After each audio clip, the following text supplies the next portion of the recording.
Salut les amis, aujourd'hui je vais vous parler d'un sujet qui me concerne directement et qui je trouve est super intéressant. C'est comment bien s'entraîner en musculation ou dans n'importe quel autre sport quand on a un travail manuel, physique, qui coûte cher en énergie et qui apporte de la fatigue musculaire et articulaire. Parce que c'est un paradigme qui est complètement différent. Alors l'approche que tu vas avoir vis-à-vis du sport, c'est pas du tout le même regard que tu portes dessus qu'un mec normal qui va avoir comme seule activité physique de la journée, entre guillemets, sa séance de sport. Et surtout, c'est un sujet que je trouve pas du tout documenté. J'ai jamais vu de vidéo qui parlait de ça en tout cas. Et je me dis qu'il y a certainement beaucoup de mecs qui travaillent sur les chantiers qui ont envie de s'entraîner et de faire du sport. Et peut-être que certains s'imaginent que c'est pas possible de combiner les deux parce que trop de fatigue ou je ne sais quoi. Donc on va parler de ça aujourd'hui. Je vais surtout faire un partage d'expérience. Moi, ça fait quelques années que j'essaie d'équilibrer ma vie pour pouvoir bien m'entraîner et quand même bosser. J'ai plein de petits tips, de petites astuces. Je vous partage ça. En fait, vous verrez que c'est vraiment principalement de l'optimisation du mode de vie dans plein d'aspects pour atteindre les objectifs qu'on veut, pour vivre la vie qu'on a envie de vivre, quoi. Parce qu'à un moment donné, t'as envie de faire du sport, bah fais du sport. Adapte-toi pour faire ce que t'as envie de faire. Hein, voilà, sinon ne fais rien et ne te plains surtout pas. Donc cette vidéo, elle s'adresse à tous les mecs qui travaillent dans le bâtiment, sur les toits, dans les égouts, sous la terre, sur la route, dans les jardins, dans la forêt. Je sais pas si ça va amener du nouveau monde sur ma chaîne, donc au cas où je me présente, moi je m'appelle Anton. Je suis paysagiste, moi, c'est mon boulot. En ce moment, je fais surtout de la muscu, après j'ai fait un peu muscu, sport de combat, renforcement, cardio, tout ça. Le truc, c'est que moi, j'arrive à organiser mon temps, c'est un peu la manière la plus efficace que j'ai, moi, pour combiner les deux, c'est que je travaille le matin, en fait. Je fais des matinées de 8h, 14h à peu près. Et le reste de l'après-midi, je peux faire mes projets, mes entraînements tranquillement, sans avoir à trop me mettre un coup de pied au cul. Mais avant ça, là je suis à mon compte, mais avant j'ai bossé, j'ai été salarié, j'ai été apprenti. Et quand t'as pas le choix, tu es sur un modèle 35 heures. D'ailleurs, c'est le modèle sur lequel on va se calquer aujourd'hui. Le modèle 8h midi, 13h, 17h de la plupart des gens. T'es obligé de t'adapter un peu, voilà, moi j'ai un peu le cheat code de travailler comme je veux et quand je veux. Mais voilà, c'est certainement pas le cas de tout le monde. C'est un truc que j'ai découvert en fait quand j'ai commencé à travailler pour la première fois sur les chantiers. À l'époque j'étais à fond dans le sport aussi, donc je m'entraînais. Alors je travaillais toute la journée et je m'entraînais 5 à 6 fois par semaine. Je faisais genre 2 entraînements en sport de combat, collectif ou tout seul, et 3 ou 4 entraînements street workout, poids de corps, muscu, cardio, c'était l'un des 4 trucs. Et j'ai découvert une chose qui est incroyable, c'est que le corps il est capable de faire ça. J'ai découvert des courbatures, je pensais même pas qu'un humain pouvait ressentir de telles courbatures. Le corps suit, et donc clairement c'est un blocage mental. Je vous dis, moi d'expérience, je vous dis, moi je suis pas un malade de la génétique, je suis pas un gros mal alpha, je suis pas né fort, tu vois, moi je suis plutôt maigre à la base. Je suis pas particulièrement sportif comparé à un autre, juste j'ai beaucoup travaillé. Le corps il est hyper résilient quand tu vois qu'il y a des mecs qui sont en stage commando, ils arrivent à dormir 2 heures et faire des dizaines de kilomètres avec leur matos et des trucs de fou. Ils survivent. Après, je vous dis que le corps il tient, il est capable de suivre, donc sortez-vous l'idée que non je suis trop fatigué, non mon métier est trop dur, je ne peux pas m'entraîner, mais par contre, pour que le corps suive sur le long terme, c'est un peu différent. C'est bien de foncer et de profiter de sa jeunesse, mais en fait, à un moment donné, tu vas te faire mal quelque part, c'est une évidence. Donc voilà, j'ai classifié ça un peu en 4 gros conseils, gros chapitres. Je vais les citer d'abord, puis après on va un peu développer dans chacun de ces trucs-là. Et j'espère que ça pourra aider quelques personnes. Et voilà, c'est un partage. Servez-vous, je vous donne quelque chose. Servez-vous, si ça vous plaît, ça me régale. N'hésitez pas à mettre un petit pouce bleu, un petit commentaire. Le premier conseil, c'est l'organisation. Ne pas perdre de temps et se mettre dans un bon état de conscience. Le deuxième, ce sera limiter la dépense énergétique sur le chantier, mais aussi à l'entraînement. Le troisième point, c'est établir un plan qui est cohérent, voire éliminer certains exercices. Et le quatrième et dernier point, c'est maximiser la récupération avec le sommeil, la bouffe, l'hydratation, le repos actif, et voilà, pour éviter les blessures et pour, de ce fait, progresser. On commence, le premier truc, c'est sur l'organisation. On est souvent persuadé, c'est des choses que j'ai entendues, c'est on me dit à la fin d'une journée de boulot, j'ai plus de jus, je peux plus rien faire, je suis mort. C'est vrai, mais c'est pas forcément la vérité de votre corps, c'est peut-être la vérité de votre esprit en fait. Le corps il se fatigue, moi j'ai remarqué ça, c'est que mon corps il commence à être vraiment fatigué quand je décide, que je me dis ça y est. Par exemple un jour de repos où j'ai un chantier, je finis mon chantier, c'est la fin de journée, c'est terminé pour moi. Et là mon corps, il accepte inconsciemment que c'est la fin et qu'il va rien avoir après. Et donc il dit vas-y frérot, calme-toi, je vais m'occuper de réparer les tissus, de récupérer les nutriments dans la bouffe et les envoyer aux quatre coins de ton corps. Ce que je veux dire par là, c'est que ce qu'il faut faire, moi je pense, le mieux, le truc qui selon moi est le plus efficace, c'est de ne tarder le moins possible après le boulot, de partir directement s'entraîner en fait, pour profiter en fait du réveil physique quand tu es sur le chantier et que après tu dis vas-y je pars à l'entraînement, bah en fait tu es déjà dans un mood d'activité, de sport entre guillemets. Donc moins tu vas perdre de temps entre le chantier et le moment où tu vas t'entraîner, moins tu vas te poser, moins ton corps il va moins ton corps il va se mettre en mode repos et donc moins tu vas douiller pour te traîner des pieds et aller te faire ta séance. Autre chose sur ça, c'est de faire du gain de temps. Préparer ses affaires à l'avance, préparer votre sac d'entraînement si vous avez besoin de vêtements de rechange ou quoi. Quand vous sortez du taf, tout votre sac doit être prêt, votre bouffe, vos collations, votre repas, si vous mangez. On va en parler plus tard de la bouffe, mais moi par exemple, après le boulot, dans l'après-midi en général, quand j'ai des grosses journées, je me fais un repas vachement glucide, mais que je bouffe en 15 minutes dans ma voiture. Et après, le temps de trajet, c'est la digestion. Je bois de la flotte ou de la boisson énergisante si vous prenez ça, j'en sais rien, ou du café ou ce que vous voulez. Et pendant que vous mangez, vous partez à la séance. Et après, ça va pomper en fait. Allez droit au but, directement, parce que plus vous allez gagner du temps, plus vous serez tranquille le soir pour vous faire votre bouffe, profiter de votre copine, de votre famille ou de ce que vous avez chez vous, vous poser, prendre votre douche tranquillement, préparer vos affaires pour le lendemain, faire à manger, préparer vos repas et tout. Parce que ça prend grave du temps en vrai. Déjà quand t'as une journée taf complète, en plus t'as ton entraînement, ça prend grave du temps. Donc le moins vous allez papillonner, le mieux ce sera. Et donc le plus vous pourrez vous coucher tôt, et plus vous vous couchez tôt, plus vous avez d'heures de sommeil, plus vous récupérez. Sommeil c'est hyper important les gars, un sommeil régulier. Et 8 heures, au moins 8 heures. Et moi, si ça tenait qu'à moi, ce serait 10 heures de sommeil tous les jours. J'adore dormir, c'est trop bien. Et surtout, vraiment ça change la donne de dormir au moins 7-8 heures, comparé à si tu dors moins. On passe au deuxième point, dépenser le moins d'énergie possible. D'abord sur le chantier, mon expérience de ça, c'est qu'il faut apporter de la conscience. De la conscience dans tout ce que vous faites. Et par l'expérience aussi, plus vous avez d'expérience, plus vous êtes maître de ce que vous faites. Utilisez vos outils sur le chantard, en fait, plus vous savez utiliser votre corps, plus vous avez une logique spatiale développée, en fait, une compréhension de votre corps, moins vous allez transpirer et dépenser de l'énergie parce que vous vous forcez comme des bourrins. Tranquille. Voilà. Je sais pas dans quelle boîte vous travaillez, quelle est votre mentalité, mais par exemple, moi, je sais qu'au départ, je courais sur les chantiers, en fait. J'étais dans une boîte où, moi j'ai commencé, je savais pas travailler, je savais rien faire, et personne m'apprenait rien. Et après on me disait mais Antoine tu ne travailles pas trop vite. Moi j'ai dit ah ouais bon enculé, je vais travailler vite en fait. Et du coup je me mettais à courir sur les chantiers comme un fou furieux, au bord de l'évanouissement presque tous les 4 matins. C'était pas intelligent, parce que pour rien ni personne vous êtes supposé courir sur un chantier, on marche tranquillement. Voilà, efficace, certes, mais il n'y a pas besoin de courir pour être efficace.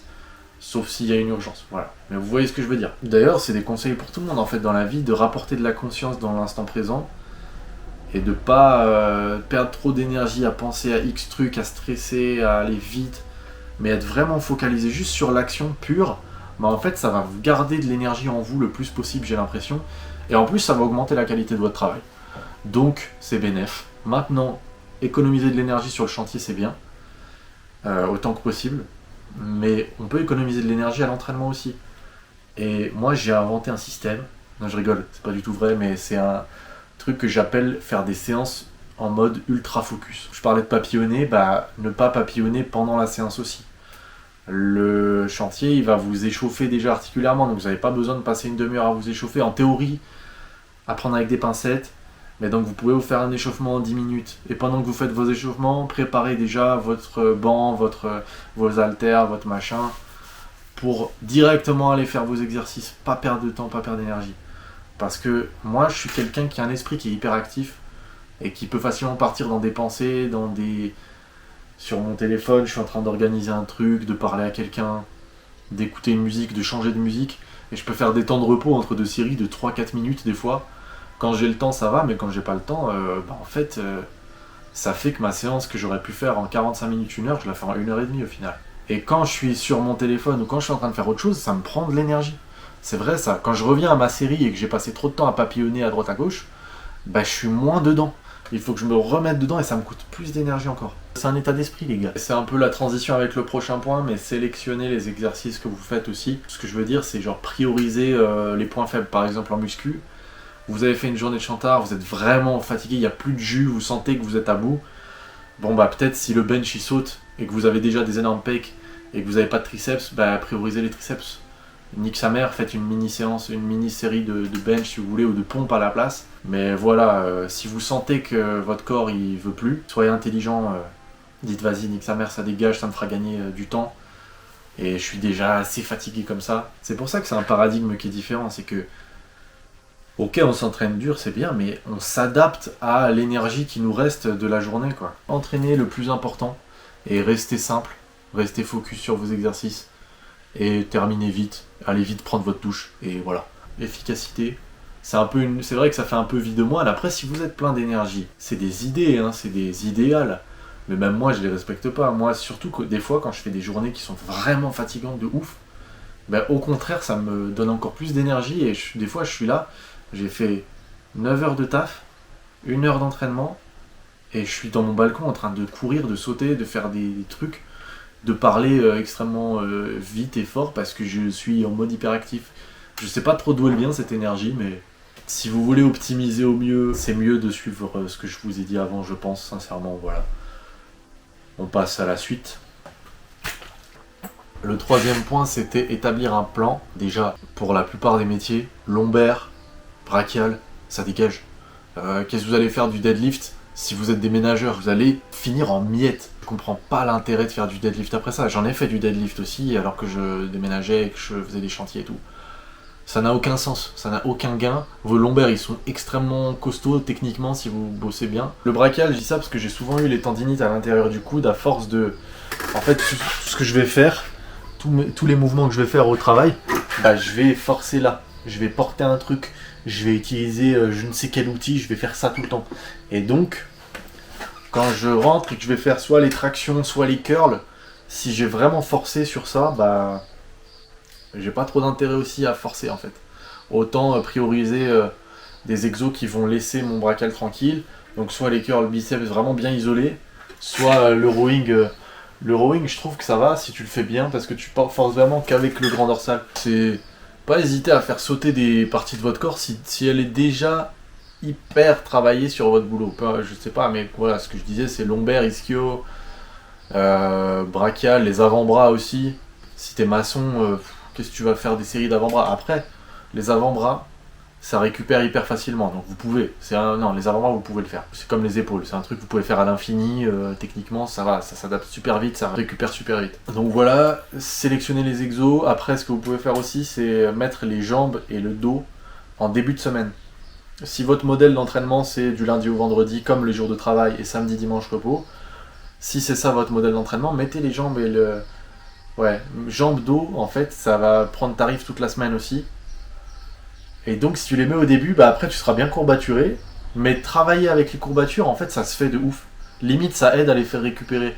Alors ça va faire mal, ça va être chiant au début, mais alors que s'entraîner, faire une séance jambes alors que tu as déjà les jambes, les genoux et tout fatigué toute ta semaine à forcer sur les jambes, c'est plus chaud que l'inverse. Voilà, pareil pour le dos, du coup comme je vous disais, le dos, le tirage. Les muscles du tirage, c'est ce qui bosse le plus, je trouve, dans les métiers manuels. Organiser et adapter son plan d'entraînement en connaissance de cause de quelle partie de votre corps va morfler et n'a pas besoin d'être surentraîné derrière. Voilà, on passe au dernier point, le numéro 4. Maximiser la récupération, le plus important. Ça, c'est vraiment pour éviter les blessures. Et après, la récup, c'est pas seulement pour éviter les blessures, mais c'est aussi pour maximiser les gains. Parce que c'est aussi important de bien récupérer que de bien s'entraîner. Enfin, aussi important, oui. Parce que ça laisse le temps aux muscles de se refaire plus fort, plus gros. C'est le concept même du truc, de la muscu et de l'entraînement en soi. C'est que tu vas dépasser les limites petit à petit, tu te reposes pour être à nouveau prêt à redépasser les limites. Encore un peu au-dessus, encore un peu plus. Voilà, putain, je parle beaucoup là. Pour éviter les blessures, un truc que moi j'ai toujours fait et que j'ai jamais vu personne faire ça dans aucun métier, mais je crois qu'il y a des boîtes qui se mettent à le faire, qui obligent tous les salariés à se réunir le matin, c'est faire un échauffement avant de travailler. Pas seulement avant de s'entraîner, hein. L'échauffement avant de vous entraîner, c'est obligatoire les gars, mais c'est obligatoire aussi avant de travailler. Moi je comprends pas comment tu peux aller directement dans le dur, directement commencer à porter des sacs de ciment et des parpaings et des trucs super lourds, sans faire un petit réveil articulaire, des petits étirements. Donc voilà, moi tous les matins, et franchement, je passais pour un peu pour un mongol, t'avais les vieux mecs qui fumaient leur roulé sans filtre avec du gros café et qui buvaient pas d'eau, tu vois, c'est des mecs qui buvaient pas d'eau. J'ai vu des mecs qui boivent pas d'eau, qui fument toute la journée, et ils arrivent à suivre, mais à 50 ans c'est fini. À 50 ans, leur vie elle est finie à eux. Ça dépend lesquels. Il y en a aussi, il y en a, tu comprends pas. Des mecs, surtout les anciens, des mecs très à l'ancienne, tu comprends pas comment ils sont faits. C'est comme ça, mais de toute manière, c'est pas parce que t'as fait comme ça et ça a marché que t'as à dire du coup nique sa mère l'échauffement. L'échauffement, c'est bon à prendre, objectivement parlant. C'est quelque chose qui est bon, qui va limiter les risques et qui va aussi d'ailleurs faire du bien. Le matin, ça fait du bien, ça réveille. Ça, tu te sens mieux et ça évite, tu vois, de te faire un petit nœud dans le dos. Ah merde, je me suis coincé. Eh ben oui, eh ben oui. Ça peut paraître bizarre, c'est des endroits, dans certains métiers, c'est très casanier, très beauf, très à l'ancienne. On s'en bat les couilles. Vous voulez pas vous faire mal, échauffez-vous, fin de l'histoire. Soyez intelligent, ne soyez pas orgueilleux. Deuxième truc, vous me voyez venir, je le sais. La sacro-sainte hydratation, les gars. Déjà que dans la vie, pour tout le monde, c'est conseillé de boire beaucoup. Pour un sportif, on conseille dans les 3 litres d'eau par jour. Surtout si vous êtes costaud. Moi je fais 76-17 kilos. Il y en a, ils pèsent plus lourd que moi. 3 litres d'eau les gars. Mais moi il y a des jours, je vous cache pas. Et d'ailleurs c'est même les athlètes très haut niveau, ils boivent jusqu'à 5 litres, 6 litres. Je sais pas comment ils font, mais il y a des jours, quand là c'est l'été, la journée je transpire et moi je bois toutes les heures, toutes les 2 heures sur le chantier. Pareil, la plupart de mes collègues, je les voyais, matin clope, pause de 10 heures café, à midi peut-être un peu d'eau, ou je sais pas. Ça n'a aucun sens. Moi j'ai une bouteille d'1,5 litre, elle me tient pas la journée. Et je bois, sur une journée chaude où je travaille matin et après-midi, je bois entre 2 et 3 litres minimum. J'essaye en tout cas. Des fois j'y pense pas parce que je suis dans le rush et je dois rattraper, j'ai du retard et tout. Ok ça arrive, mais pensez à boire de l'eau toute la journée. Alors en fait, vous arrivez facile à boire 4 litres 5, voire 5 litres d'eau sur une journée. Si vous combinez chantier, entraînement, c'est pas trop en fait. C'est pas trop d'eau, 5 litres, ça dépend des journées, mais c'est pas trop. Voilà, vous allez peut-être pisser beaucoup, mais si vous pissez beaucoup, c'est un bon signe. Autrement, donc il y a l'hydratation, mais il y a aussi l'alimentation. Il y a un peu un truc récent là sur les steps, là, sur marcher 10 000 pas par jour. Marcher, c'est trop bien, et je crois que c'est un cheat code de vie. Je crois que c'est quelque chose qui est plus profond que ce qu'on s'imagine, à échelle de toute une vie. Au-delà de la sèche et du sport, je crois que c'est quelque chose d'un peu sacré. Genre c'est comme les fruits, c'est comme des trucs magiques, mais on y reviendra peut-être un jour, c'est pas le sujet. Voilà, faut prendre en compte aussi que, enfin moi j'ai fait des diètes à 4500 calories, je perdais du poids. Parce que bah voilà, grosse dépense d'énergie, grosse dépense de calories toute la journée, plus une dépense de calories encore à l'entraînement. Donc n'ayez pas peur de manger beaucoup. Maintenant, il y a aussi des gros lards sur les chantiers, tu me diras. C'est vrai, je sais pas comment ils font, je sais pas ce qu'ils bouffent. Ça dépend de votre génétique, mais n'hésitez pas à manger beaucoup. Et pour manger beaucoup sur le chantier, comment on fait? Il y a le repas de midi. Vous pouvez faire des grosses gamelles avec des grosses quantités, ça marche bien. Le matin avant d'aller bosser, vous pouvez vous faire un petit déj, un petit muesli, un petit truc que vous avez laissé au frigo la veille, imbibé dans le lait. Moi, j'ai mon shaker du matin. Le fameux shaker. Alors, je vous le fais vite.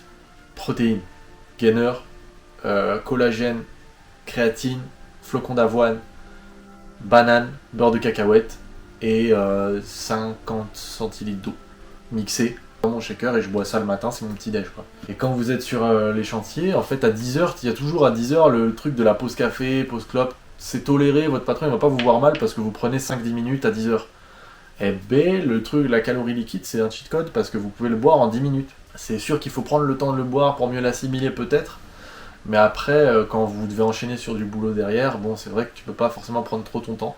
j'ai mon repas de midi, après je fais l'après-midi, et juste après l'après-midi, pareil, grosse collation, parce que j'ai la dalle de ouf. Ça implique de préparer ça à l'avance. Comme je vous disais dans le premier point, ça rejoint un peu l'organisation. Puis sur le repos, je vous ai déjà parlé du sommeil, donc on va pas y revenir. Mais il y a le week-end. Si vraiment vous avez des semaines où vous enchaînez chantier, entraînement, à la fin de semaine vous êtes cassé. Voilà, vous êtes cassé en deux. Profitez du week-end, il y a 2 jours. Profitez de ces jours pour vraiment poser votre corps et ne rien branler quoi. Voilà, profitez de samedi, dimanche pour faire des nuits de 10 heures par exemple, si vous n'avez pas trop dormi la semaine, rattrapez le sommeil. Puis sinon, ça c'est le week-end, mais toute la semaine, des petits tips pour la récup qui vont bien, c'est l'eau froide, la douche froide, et ça aide de ouf. Genre je le sens, après c'est documenté, il y a des études. Les études, les massages, les automassages, tous les jours, massez-vous. Massez-vous les muscles, massez-vous les épaules. Dès que vous avez une petite tension, c'est le check-up. C'est le check-up quotidien. C'est un truc important. D'ailleurs, c'est bien pour les mecs qui travaillent pas sur les chantiers aussi. Le check-up quotidien, de conscientiser son corps, de vérifier ses articulations. Tiens, j'ai une tension là, je vais masser. J'ai une tension dans le muscle, je vais étirer mon muscle, je vais me faire une petite session d'étirement le soir. Tous les soirs, quand je suis dans mon lit en fait. Moi, je fais ça quand j'ai fini toute ma journée, je suis sur le point d'aller dormir. Je me fais mon petit check-up, une petite méditation, ça me met dans le sommeil et ça fait du bien quoi. Massez-vous avec une petite substance et on va s'arrêter là-dessus. Ça s'appelle le baume du tigre, ça marche bien. Après il y a certainement plein d'autres trucs de ce style qui marchent bien, des huiles ou des machins. Ça sent grave bon et tu l'appliques là où t'as mal, ou là t'es tendu, ou là t'es fatigué et tu frottes bien et ça brûle. Faut que ça brûle et c'est normal que ça brûle et voilà. Après tu laisses reposer, mais faites hyper attention les gars. Ceux qui prennent du baume du tigre, vous allez savoir ce que je vais vous dire. Quand vous avez du baume du tigre sur les doigts, ne vous touchez surtout pas les yeux, les muqueuses de manière générale. Et ne vous grattez pas les couilles, les gars. Ne vous grattez pas toutes les zones érogènes du bas du corps. N'importe lesquelles, hein, devant ou derrière, vous allez le regretter. Donc voilà, juste faites attention, mais baume du tigre, c'est trop bien sinon. Voilà, nous arrivons à la fin de tous ces conseils. J'espère que ça vous aura peut-être fait voir les choses sous un angle nouveau. Et de toute manière, même si vous ne travaillez pas au chantier, que vous avez regardé jusque là, merci beaucoup, ça me fait plaisir. Envoyez-moi des commentaires, des likes, des trucs. Faites bosser l'algorithme pour moi les gars. J'espère que ça aura été utile ou au moins pertinent. C'est le fruit de ma broscience personnelle au fur et à mesure des années. On est en plein été. Faites attention à vous, protégez-vous du soleil les gars sur les chantiers. Hein, mettez votre petite crème le matin, on s'échauffe, le matin on met la petite crème. Et moi tous les jours, hein. Dès que ma peau va être exposée, hop, petite crème. Je me régale. Vous n'êtes pas moins un homme, vous n'êtes pas moins viril parce que vous faites attention à votre santé les gars. Vous êtes surtout moins con. Entraînez-vous bien, entraînez-vous dur, entraînez-vous intelligemment et progressez. Et on va tous progresser. Et buvez beaucoup d'eau. Et voilà, ça me régale. Et regardez, mon manche. Je suis en train de mettre un manche sur ce couteau qu'on m'a offert. Il faut que je pense que je fasse les finitions. Et c'est du hêtre. Et vous voyez, il était pourri le hêtre. Je l'ai trouvé dans la forêt. Et du coup, ça fait des motifs super beaux. Et je vais voir pour brûler, pour faire un truc un peu sombre, parce que c'est un couteau, vraiment c'est fait dans une lime, c'est un cadeau qu'on m'a fait. C'est à l'ancienne, quoi. Je vais essayer de le brûler, et après je vais mettre mon huile secrète pour le bois. Est-ce que je vous spoil l'huile secrète pour le bois? D'ailleurs, ça n'a rien à voir avec tout ce que j'ai dit dans la vidéo, mais je vous raconte ma life. Les mecs qui travaillent un peu sur le bois et qui mettent de l'huile quand vous avez fini de poncer, vous mettrez votre petite huile à bois. Arrêtez. Moi j'utilise ça des fois. Et ça a un rendu qui est pas trop mal. Bon, c'est de l'huile quoi, hein, en même temps. Bref, prenez soin de vous les gars. On se voit bientôt. Faut que j'aille manger, j'ai trop la dalle. Bisous.